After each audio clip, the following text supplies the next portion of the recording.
Bonjour Sonia Le Gourrielec. Bonjour. Pour commencer, pourriez-vous, s'il vous plaît, actualiser nos fondamentaux? Quelle est la superficie de l'Afrique, pour commencer? Alors, le continent africain, donc vraiment Afrique subsaharienne et Maghreb, Machrek, c'est à peu près 30 millions de kilomètres carrés. Si je vous dis ça comme ça, je pense que vous n'avez pas d'idée de ce que ça peut représenter. Ça veut dire que c'est à peu près 8 fois l'Union européenne. La superficie de l'Union européenne, c'est 20% des terres émergées du continent, enfin de la planète.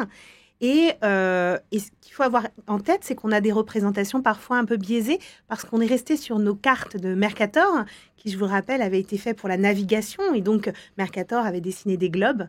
Et lorsqu'il a fallu en faire des cartes, il a fallu agrandir au niveau des pôles. Et effectivement, des continents comme l'Afrique se sont trouvés réduites. Donc aujourd'hui, on utilise plus des cartes comme celle de Peters qui permettent de mieux voir la taille véritablement que représente ce continent dans le monde. Et quelle est la population du continent africain? Alors aujourd'hui, la population du continent africain serait à peu près de 1,5 milliard de personnes. Ce qui veut dire, pareil si on fait des comparaisons, l'Union européenne c'est 450 millions, donc c'est bien inférieur au continent africain. C'est à peu près égal à ce qu'on retrouve en Inde ou en Chine. Et ce qui est important, et je pense que ça va revenir tout au long de notre échange, ce qu'il faut regarder, c'est les dynamiques, les transformations, les mutations. Et le continent pourrait atteindre 2,5 milliards d'habitants d'ici 2050. Donc, cette fois, plus que la Chine et l'Inde réunies. Alors la Chine et l'Inde, ce sont chacune des États. L'Afrique, c'est combien d'États? Alors, le continent africain, c'est 54 États. 54 États dans le Maghreb, les pays du Sud, d'Afrique subsaharienne. C'est des États totalement différents pour certains, des économies émergentes comme le Nigeria, l'Afrique du Sud, l'Égypte, je prends vraiment les deux côtés, des pays qui ont un développement plutôt dynamique comme le Kenya, le Rwanda, le Ghana, la Côte d'Ivoire, qu'on connaît particulièrement en France, des pays qui ont des difficultés politiques, des conflits. On parle peut-être suffisamment peu de ce qui se passe actuellement au Soudan, qui est catastrophique. On parle plus de ce qui se passe, enfin un peu plus à l'est du Congo, en RDC, peut-être moins encore de la République centrafricaine. Mais voilà, et malheureusement, souvent on a la vision où on entend que ce qui va mal et les conflits qui se passent sur le continent. Puis on nous parle beaucoup aussi de l'Afrique francophone, que les Français ont des liens historiques plus forts avec ces pays-là. Et ce n'est pas ceux qui se portent le mieux. Du coup, ça participe d'une vision biaisée de ce qu'est véritablement le continent dans son entièreté. Sonia Le Gourrielec, pour commencer, penchons-nous sur une première idée reçue, ouvrez les guillemets, l'Afrique est condamnée à la pauvreté, fermez les guillemets. Qu'en pensez-vous? Alors, c'est un des chapitres que j'ai essayé que j'ai eu dans l'ouvrage. L'idée à chaque fois n'est pas nécessairement de dire que c'est faux, mais d'avoir plus de nuances, de montrer plus de complexité. L'idée étant toujours de dire ça n'est pas un grand pays, le continent africain. Donc, il y a des dynamiques très différentes. Alors, le continent africain concentre plus de 62% des personnes qui vivent dans l'extrême pauvreté. Mais si on regarde un petit peu ce chiffre, il faut voir qu'il a beaucoup évolué. C'est toujours cette question de dynamique. En 1990, vous aviez 74% des pays africains qui étaient classés à faible revenu, alors qu'en 2022, ce pourcentage est tombé à 46%, donc moins de la moitié aujourd'hui. C'est particulièrement important. Donc on ne peut pas dire que c'est un continent qui est condamné à la pauvreté. C'est ça que je veux essayer d'expliquer, mais plutôt que c'est un continent en mutation, en transformation. Et l'Afrique, eh bien, ça n'est pas qu'une histoire de pauvreté. C'est ça que je veux qu'on garde en tête. C'est aussi une histoire de croissance économique impressionnante pour certains États. Des pays comme le Rwanda, des pays comme la Côte d'Ivoire affichent depuis plusieurs années des taux de croissance parmi les plus élevés du monde. De quel ordre? Alors, pendant quelques années, si je prends un autre exemple, pendant quelques années, l'Éthiopie, jusqu'à 2017-2018, on parlait du miracle éthiopien avec des taux de croissance à 2 chiffres. 12, 13, 14%. La France n'a jamais connu ça. Alors, oui, on pourrait les envier, effectivement. Et à tel même point, pendant les 30 Glorieuses. Exactement. À tel point que même les Chinois venaient installer leurs entreprises en Éthiopie. Parce que la main-d'œuvre y était moins chère et parce que c'était le miracle éthiopien. Ça s'est retourné pour des questions politiques, et puis ça dépend aussi de la gouvernance, mais ça, c'est des choses sur lesquelles on pourra revenir. On voit qu'il y a des pays où il y a un peu plus d'industrialisation également. Par par exemple en Afrique du Sud. On voit que des pays comme le Maroc ou l'Égypte deviennent aussi des hubs industriels ou des hubs technologiques. Donc, il faut également le noter, il faut avoir cette vision-là en tête. Et puis, en fait, le continent africain est pour beaucoup d'États, ce qui a pu les réunir, un point commun, ça a été quand même la colonisation. Et la colonisation a pu mettre en place des modèles économiques qui sont restés très longtemps après les indépendances. Et la colonisation était basée sur l'exportation de matières premières. Donc, ça n'était pas transformé dans les pays, ça était transformé plutôt chez nous. On importait les produits. Ça reste une réalité, mais cette spécialisation forcée, elle est en train de changer. De plus en plus, la Côte d'Ivoire ne fait pas que exporter le cacao, mais le transforme dans son pays. Donc ça, c'est des choses qu'il faut avoir en tête. Le Ghana également. Les grands exportateurs de pétrole vont avoir des industries de raffinage. Donc c'est en train d'évoluer petit à petit. Et puis, voilà, il ne faut pas avoir une généralisation hâtive de cette pauvreté généralisée et comme si c'était une fatalité et le continent ne s'en sortira pas. Il faut voir qu'il y a une diversité économique aussi sur le continent. Et puis, le continent, les différents États dépendent aussi de leurs institutions. Alors, il y a quelques mois, je vous aurais parlé effectivement des États développementalistes, où l'État est vraiment derrière le développement, hein, parfois à marche forcée. Ça a été le cas en Éthiopie, au Rwanda, à Maurice. Là, c'est vrai que comme partout dans le monde, et je dis bien comme partout dans le monde, vous avez un recul démocratique sur le continent africain, un retour des souverainismes, comme partout dans le monde. Et en cela, c'est pour vous dire que le continent africain est mondialisé. Il suit les mêmes dynamiques qu'on observe en Europe, qu'on observe partout dans le monde. Alors, on dit aussi de l'Afrique, ouvrez les guillemets, l'Afrique est surpeuplée, fermez les guillemets. Ça vaut quoi, cette idée? Alors, c'est aussi une idée à nuancer, ou en tout cas à regarder de plus près ce que ça veut dire. Je vous ai annoncé tout à l'heure des chiffres de 1,5 milliard, 2,5 en 2050. On a l'impression, effectivement, d'un continent qui déborderait. On aura peut-être l'occasion d'y revenir. C'est souvent une idée qui est véhiculée parce qu'il y a aussi une croissance très rapide des villes africaines. Et donc, cette image d'une forte urbanisation, des bidonvilles, donc cette pauvreté qui se mélange, un rythme effréné, une frénésie autour de tout cela. Alors, effectivement, vous avez des grandes mégalopoles. D'ici 2035, vous avez tout un espace entre Lagos au Nigeria jusqu'à Abidjan en Côte d'Ivoire qui va former une grande mégalopole qui pourrait comprendre jusqu'à 51 millions d'habitants. Un peu comme au Japon, dans un genre un peu différent. Oui, tout à fait, oui. C'est inattendu. Mais peut-être pas organisé de la même façon au niveau des infrastructures. Le défi, il est là, plus que le surpeuplement. Et effectivement, c'est donc une population importante dans les villes. C'est aussi une population très jeune, à tel point que certains journalistes ont parlé de séisme de la jeunesse. Et c'est donc une population qui s'accompagne d'une forte fécondité. Alors même si elle a évolué également, on a une espérance de vie en Afrique qui a augmenté également dans la plupart des États. Elle est passée de 49,4 ans en 90 à 62 ans l'année dernière. Donc ça explique aussi cette importance. Donc il y a une grosse transformation. Et du coup, les défis de l'Afrique ne viennent pas de ce nombre d'habitants, mais plutôt des infrastructures et de la façon d'organiser les ressources pour accueillir tous ces habitants. Sonia Le Gourguelec, vous consacrez un chapitre à l'affirmation, ouvrez les guillemets, l'Afrique est pillée par les puissances étrangères, fermez les guillemets. Pourquoi s'agit-il pour vous en partie d'une idée reçue?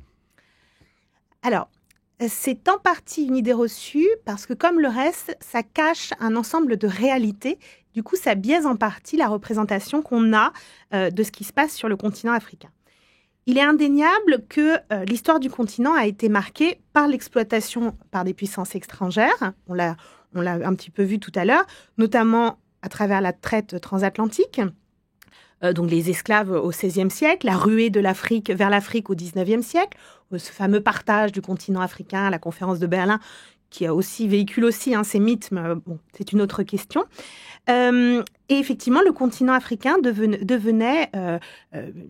il y avait une ruée vers le continent africain pour se partager aussi ses richesses, etc. Et ça a laissé un héritage structurel aux économies qui est particulièrement fort. Mais il faut aller au-delà de cette vision de continent pillé, avec des guillemets, parce que les pays africains ne sont pas des acteurs passifs.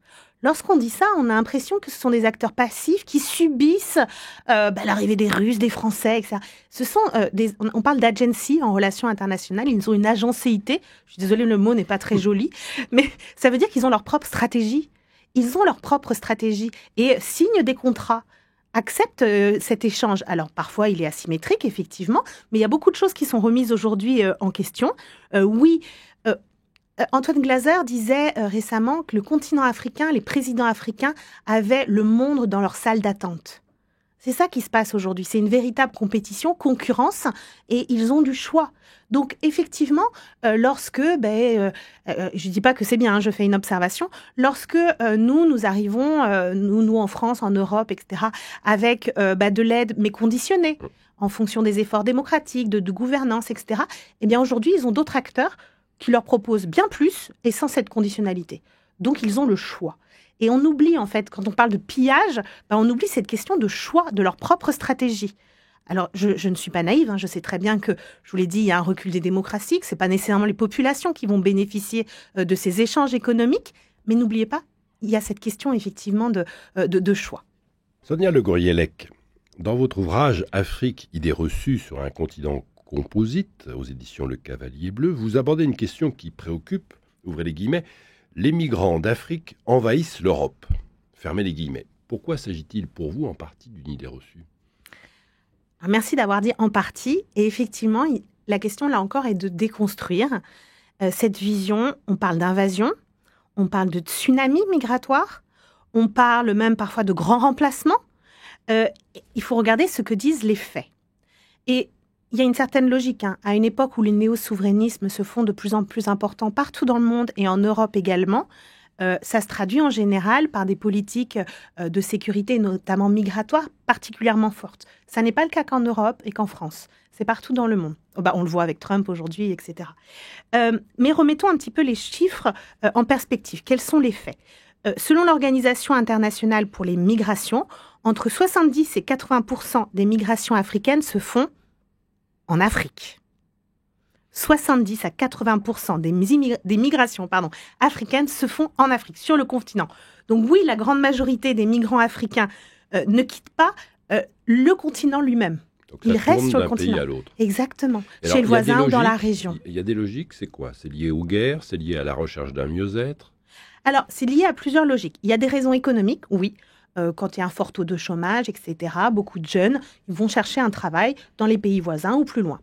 Il y a des raisons politiques et climatiques également. On a tendance à l'oublier. Politique, vous l'avez compris, avec de nombreux... vous avez des conflits au Soudan, Centrafrique, RDC, etc. Donc vous avez des populations qui soit se déplacent lorsqu'elles restent dans le même pays, soit se réfugient, deviennent des réfugiés lorsqu'elles vont dans des pays voisins. En cela, des pays comme l'Éthiopie, le Kenya sont les plus grands... c'est le pays qui accueille le plus de réfugiés dans le monde.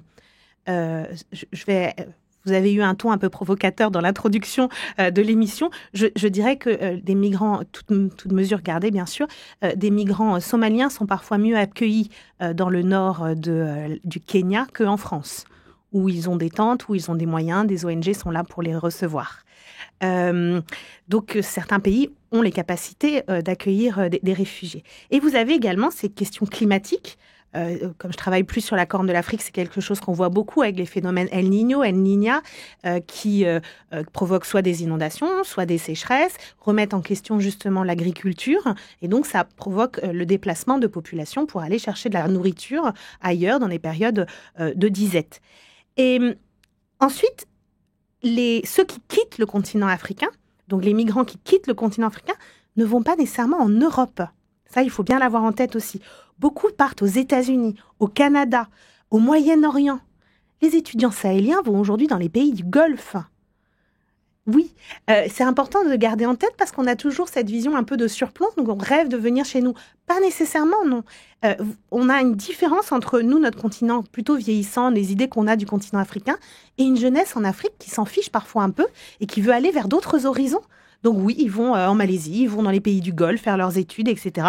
Ou rêvent plutôt de l'Amérique du Nord, du Canada. Alors, les États-Unis, vous comprenez, depuis quelques mois, c'est peut-être un petit peu moins l'idée. Mais on a parfois effectivement un biais médiatique qui va avoir tendance à se focaliser sur les migrants qui veulent venir en Europe, qui essayent de traverser la Méditerranée. Et ça remet en question une partie de la réalité migratoire. Ça, il faut bien l'avoir en tête. Et alors, qui sont ces migrants? Est-ce que ce sont les plus défavorisés, les plus favorisés ou les personnes des catégories sociales moyennes? Et pourquoi? Alors, justement, contrairement à ce qu'on pourrait imaginer ou à ce que ça pourrait laisser entendre, ça n'est pas nécessairement dans les pays les plus pauvres que la population migre, parce que justement, ils n'ont pas nécessairement les moyens pour migrer. Donc, on va plus être sur des populations plutôt classe moyenne, où la famille va économiser justement pour aider l'un d'entre eux à pouvoir partir, et ensuite, il va participer beaucoup à l'économie du pays. Et c'est en cela où peut-être on a un peu loupé le coche, permettez l'expression, en Europe. Je vous l'ai dit, il y a une population très jeune, très dynamique, très innovante dans beaucoup de pays africains. Et je pense que ça aurait été bon pour l'Europe d'accueillir, je parle pour ma paroisse, si je peux me permettre la radio ici, d'accueillir des universitaires de certains pays africains. Or, on a été parfois un peu humiliant, on a mis beaucoup de restrictions, comme vous le savez, au visa, en mettant un peu tout le monde dans le même panier, parfois, et je pense qu'on est passé à côté de grandes opportunités qui auraient pu aussi changer l'image qu'on a sur le continent aujourd'hui. Donc, ils sont allés ailleurs? Oui. Et est-ce que vous avez une idée, c'est un peu une question piège, pardonnez-moi, de ce qu'on appelle les remises, c'est-à-dire les fonds que les personnes qui ont quitté le continent et sont venus dans un autre pays, en Europe, aux États-Unis ou ailleurs, les fonds qui leur renvoient dans leur pays d'origine? Les rémittances, oui. Alors ça, c'est très divers en fonction effectivement des pays. On dit parfois qu'une personne en Europe peut faire vivre presque tout un village dans certains États. Ça peut être très important dans le PIB, dans l'économie de certains de ces États. Et la diaspora est aujourd'hui tellement importante sur le continent, en dehors du continent africain, mais elle est tellement importante pour le continent africain qu'elle a été déclarée comme nouvelle région du continent africain par l'Union africaine. Et elle joue un rôle aujourd'hui important, même politiquement, à tel point que vous avez des hommes politiques africains qui, lorsqu'ils font des campagnes électorales, vont à Washington, à Paris, pour faire des meetings, pour convaincre et faire campagne auprès de la diaspora qui va voter. Vous avez des pays comme le Ghana, l'Éthiopie, qui appellent au retour de cette diaspora, qui doit participer à l'effort de développement économique. Donc, vous avez des programmes pour les faire revenir. Donc, c'est vraiment un acteur majeur et important aujourd'hui. Et ça participe de cette idée d'une Afrique mondialisée. Et comment est-ce que ces fonds sont utilisés ? Alors ça dépend vraiment pour le coup là des pays. Ça peut être effectivement soit pour l'éducation des enfants, pour le développement d'infrastructures dans certaines villes, dans certains villages, participer à créer une entreprise pour certaines familles, des choses comme ça. Sonia Le Gourguielec, nous ne pouvons pas terminer cette émission sans nous pencher sur les difficultés françaises en Afrique. En quelques années, la France a perdu plusieurs points d'appui en Afrique. Alors lesquels et pourquoi ? Alors, effectivement, la France avait une présence très forte sur le continent africain depuis les indépendances. On a toujours gardé une politique finalement sécuritaire, vraiment militaire et de sécurité, très forte sur le continent africain. Peut-être quelque chose que les gens ont tendance à oublier, c'est que lors du livre blanc de 2013, qui se préparait pour 2013, me semble-t-il, j'ai un doute entre le livre blanc de 2008 et 2013, il était question que la France limite sa présence en Afrique de l'Ouest. Donc là, on était avant Barkhane, Serval et des opérations qui ont eu lieu, Serval et Barkhane, les opérations qui ont eu lieu en Afrique de l'Ouest. L'idée était de garder un axe Gabon, Côte d'Ivoire, Émirats Arabes Unis. Ça a été totalement chamboulé, effectivement, par la lutte globale contre le terrorisme, la guerre contre le terrorisme. Je mets plein de guillemets parce qu'on ne peut pas faire la guerre contre le terrorisme. Et donc, on a eu un réinvestissement très fort en Afrique de l'Ouest et on a conservé notre présence au Sénégal. On avait une forte présence au Mali et le pays où on a eu le plus d'interventions, qui est le Tchad. Et on avait également une base 43e BIMA en Côte d'Ivoire, une présence au Gabon, une présence au Niger, etc., etc.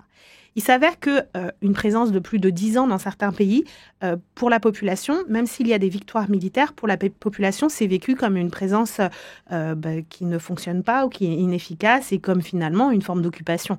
Alors, le terme est très fort. Mais surtout, vous avez une population jeune qui ne voyait pas la gouvernance évoluer, les changements arriver. Il y a eu une sorte de frustration démocratique dans beaucoup de pays d'Afrique, notamment de 3 pays d'Afrique du Sahel plutôt, qui ont mené à des coups d'État.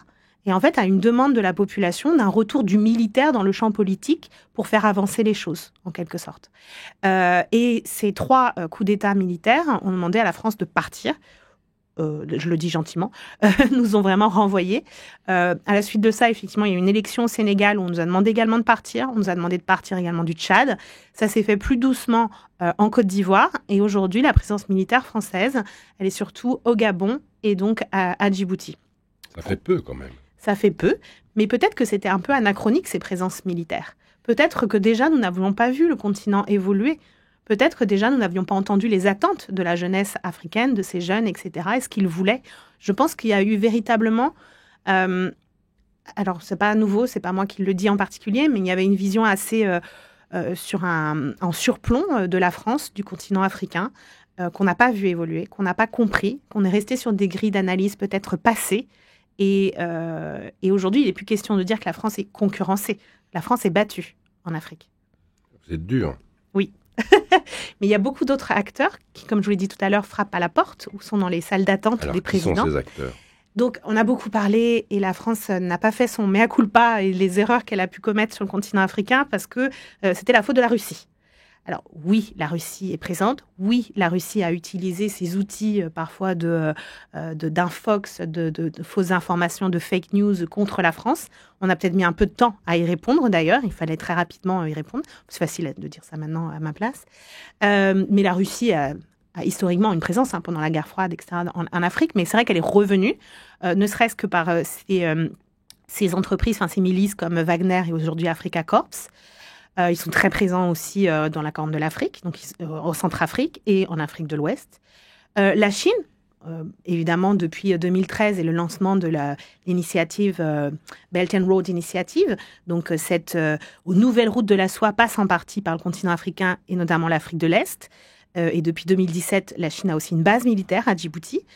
Vous avez également l'Inde qui commence à se réintéresser fortement au continent africain parce que la côte est africaine fait partie de cette stratégie indo-pacifique que dont nombreux pays font une priorité, et la France également.